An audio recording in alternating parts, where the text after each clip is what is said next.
On the morning of November 29th, 2022, Rand Briem, 78, and his wife Vera, 74, were pulling out of their own driveway in Ogden, Utah to run an errand. It was an ordinary morning in a life that had, by every account, been ordinary for a long time. A retired couple, longtime owners of the home behind them, heading out to take care of something on a to-do list.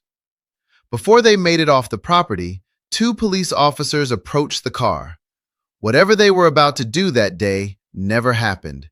Instead, within minutes, Rand Briem would be face down on the pavement of the driveway he owned, and within a year, his case would be sitting in a federal courthouse. A neighbor had called the Ogden Police Department, reporting what they believed was squatter activity.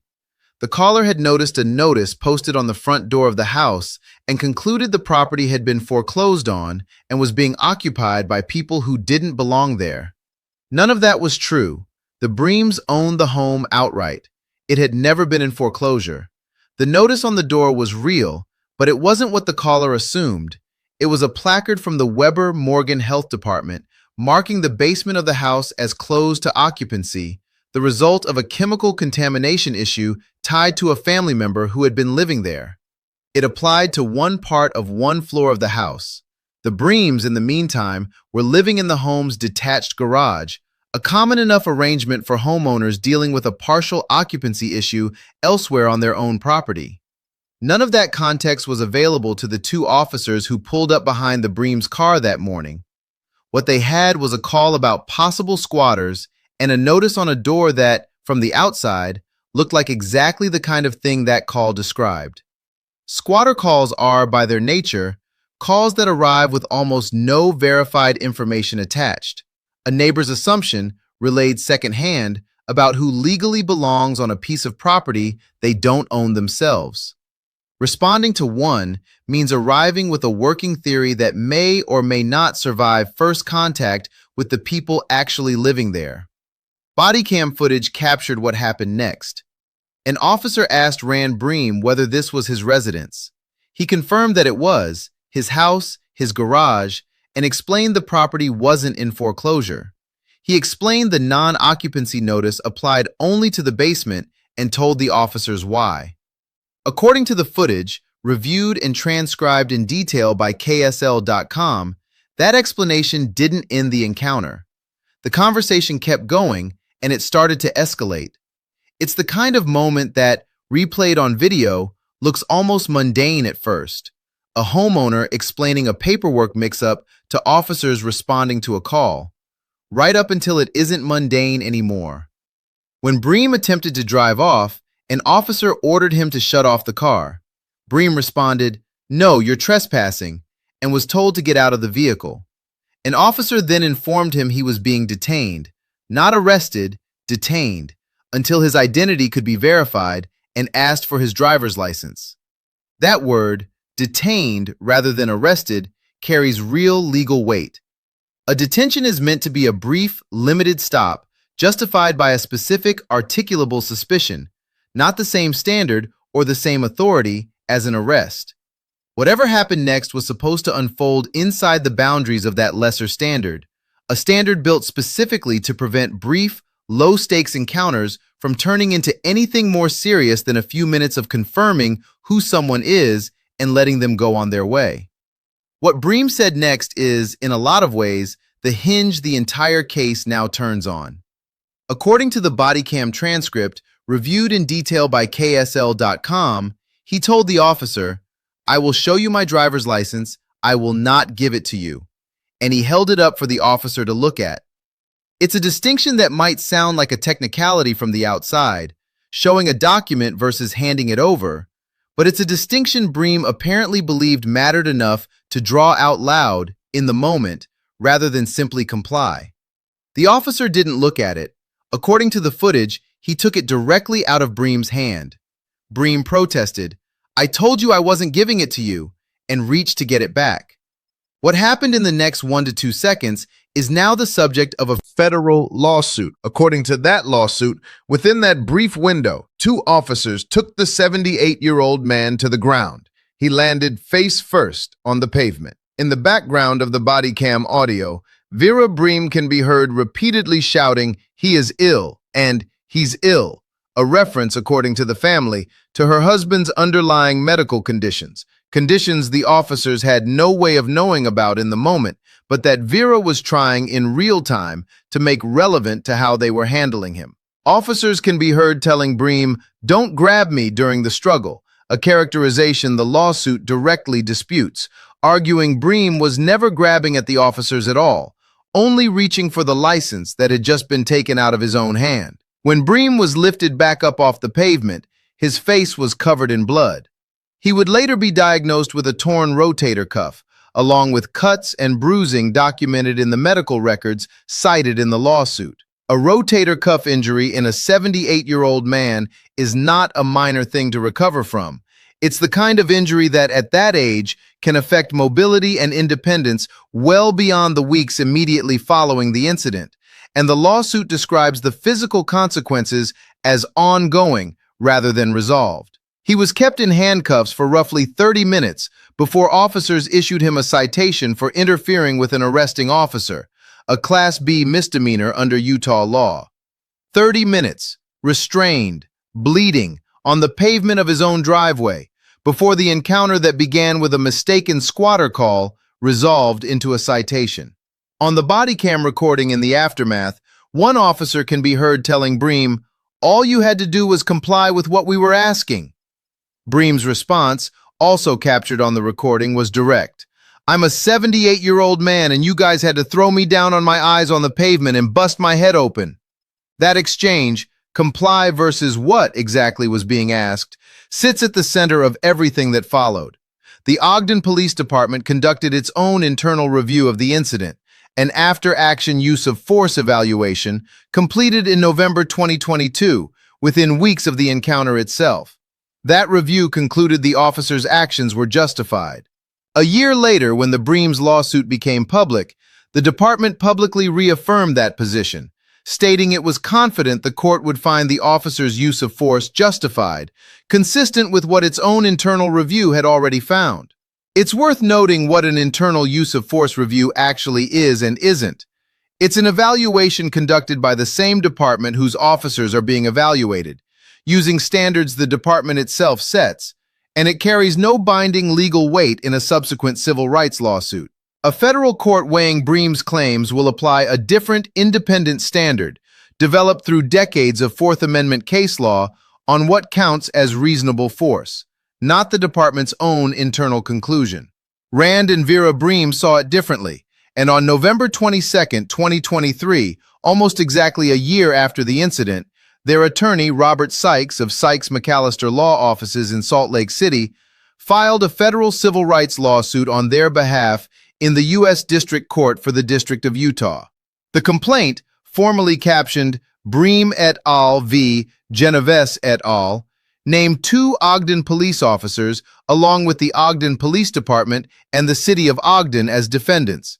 It alleged the force used against Rand Briem was unconstitutional, willful, malicious, and reckless, in the language of the filing, and sought general compensatory, special, and punitive damages. No specific dollar figure was named in the complaint itself, a common choice in civil rights filings where the ultimate damages figure is left for a jury or a settlement negotiation to determine later. The lawsuit's claims extend beyond Rand Briem's physical injuries. It alleges that Vera Briem, who watched the encounter unfold from inside the car, has suffered post-traumatic stress disorder as a result of witnessing what happened to her husband. Unlike the torn rotator cuff and the cuts documented on Rand Briem, that claim describes an injury with no visible marker, the kind of harm that doesn't show up in a photograph of a bloodied face, but that the lawsuit treats as no less real a consequence of those 1 to 2 seconds on the pavement. On the body cam audio, Vera's voice is the one constant thread running through the physical struggle. She's not shouting for the officers to stop or arguing about the legality of the stop itself. She's repeating a single fact twice as her husband is taken down. He is ill. Whatever she meant by it in that specific moment, it reflects a wife trying in real time and with no ability to intervene physically to give the officers information she believed might change how they were handling him. At a press conference announcing the suit, Sykes was careful to draw a specific distinction. He acknowledged that Rand Briem had been, in his own word, rude to the officers during the encounter. The trespassing comment, the refusal to simply hand over the license, the tone captured across the bodycam footage doesn't read as deferential. But Sykes argued that rudeness, even genuine hostility in tone, doesn't on its own justify a physical takedown. No force is appropriate if no force is needed, he told reporters. There was no force needed that night. It's a framing that concedes the encounter wasn't a model of good manners on either side, while still insisting that manners and constitutional rights are separate questions, that a citizen's tone, however sharp, doesn't waive their protection against excessive force. Briem himself, at that same press conference, didn't claim he'd handled the interaction perfectly. He said, in hindsight, he would have done some things differently. But he maintained that whatever he could have done better in how he spoke to the officers, the force used against him afterward was still excessive. A distinction between tone and force that the lawsuit is, in essence, asking a federal court to formally weigh.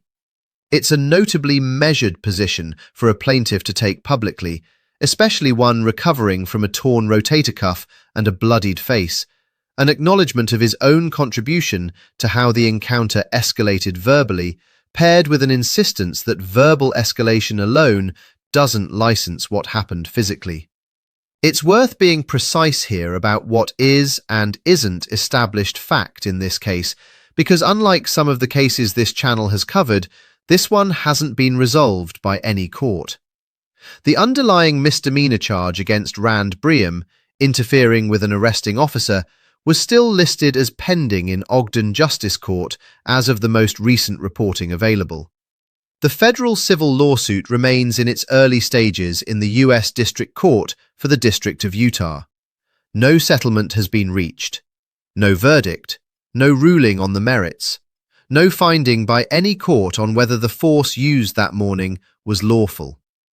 Both the Ogden Police Department's position that the takedown was justified and the Briem's position that it wasn't remain exactly that.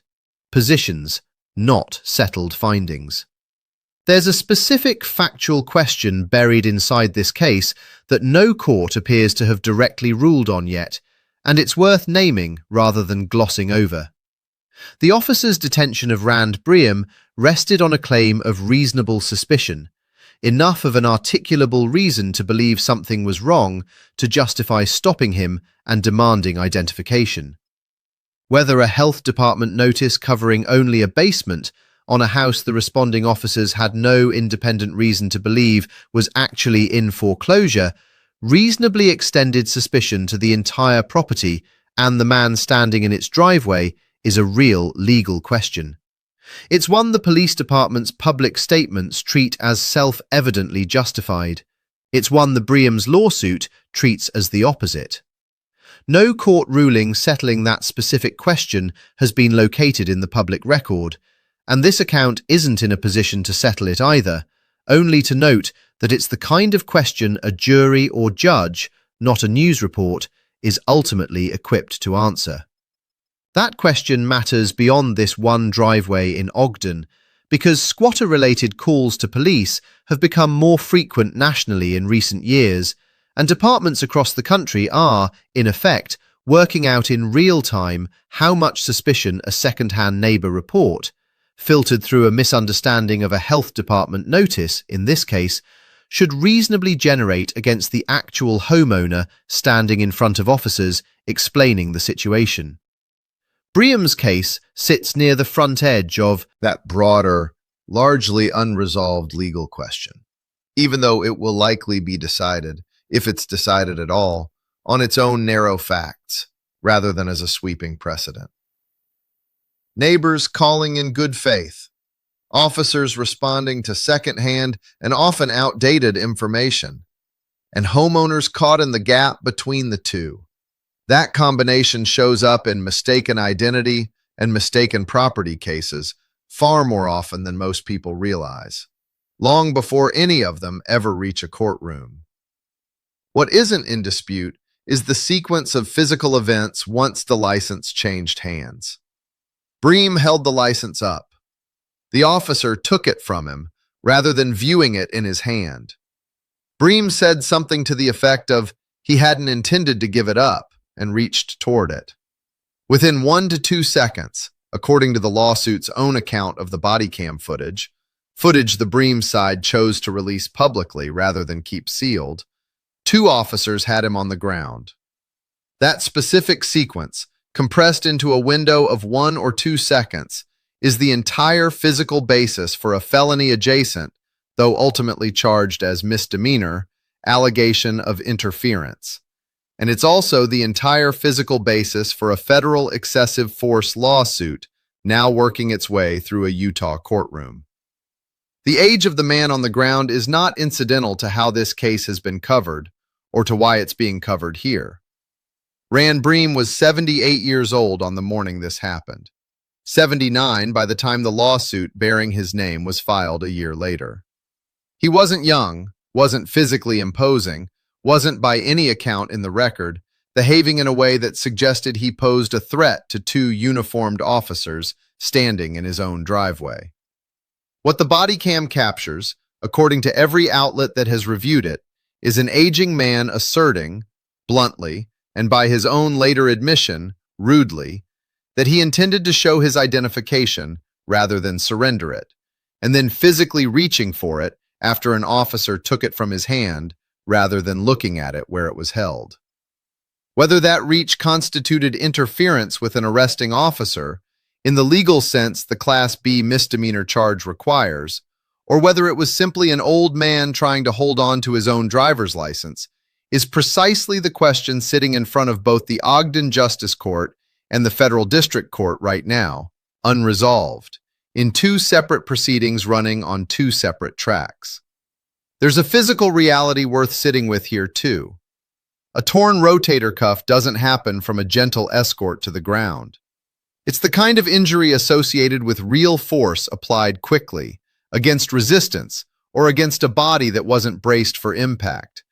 And at 78, the recovery calculus is different than it would be for a younger man.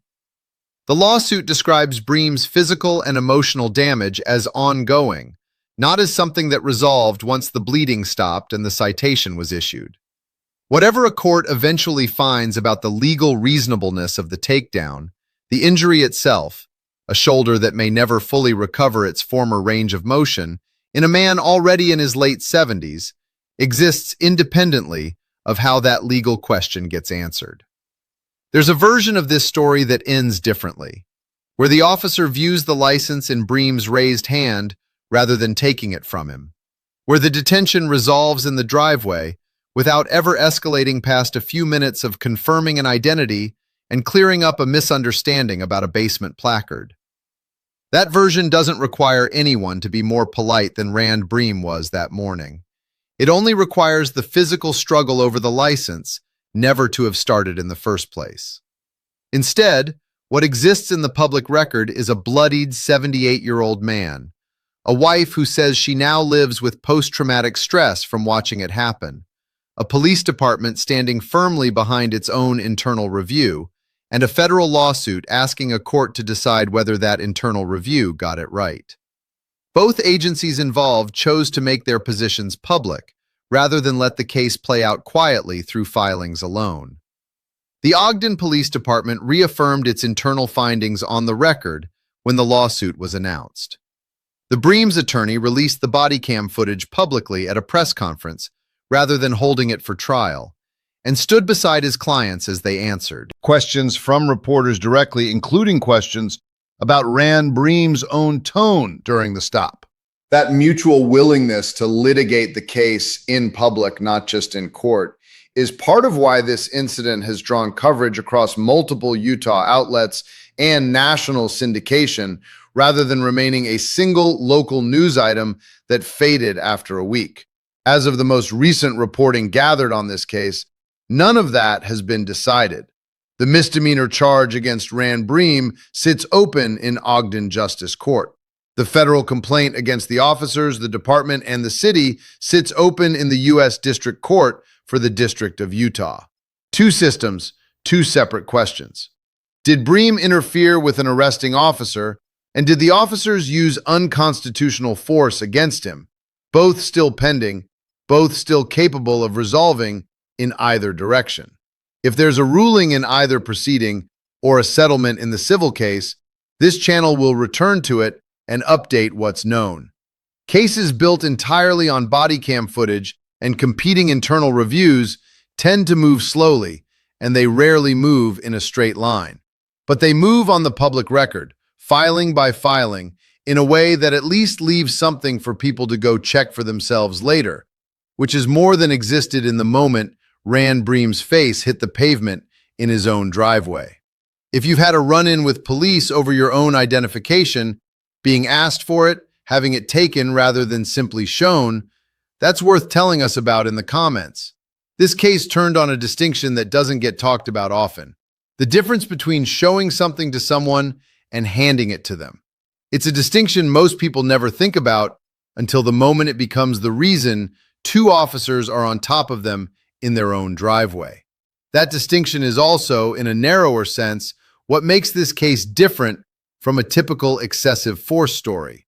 There's no allegation here that Briem was suspected of a serious crime, no contraband found, no chase, no weapon involved anywhere in the encounter. The entire physical confrontation traces back to a single object, a driver's license, and a single disagreement over whether showing it satisfied what the officers were asking for or whether they were entitled to take physical possession of it themselves. Everything that happened afterward, the takedown, the blood, the torn rotator cuff, the 30 minutes in handcuffs, the federal lawsuit now pending in Salt Lake City, traces back to that one exchange captured in full on two separate body cams, now sitting in the public record for a court to eventually weigh. I'm Marcus Whitfield. Thank you for listening to the Fourth Amendment Files.